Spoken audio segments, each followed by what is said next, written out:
वो हवेली बरसों से वीरान थी। लोग कहते थे कि वहां कोई आसीब है। अहमद ने उन बातों को महज कहानी समझकर नजरअंदाज किया और एक रात वहां जाने का फैसला कर लिया।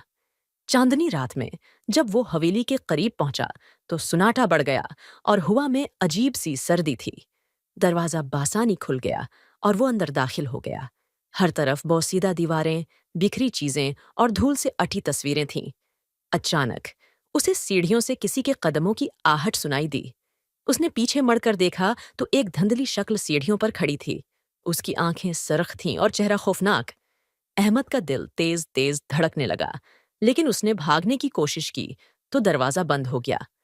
हवेली की खामोशी अब सरगोशियों में बदल चुकी थी। एक खौफनाक आवाज गूंजी, तुम भी अब यहाँ के हो। अहमद ने चीखने की कोशिश की, मगर आवाज हल्क में दब गई।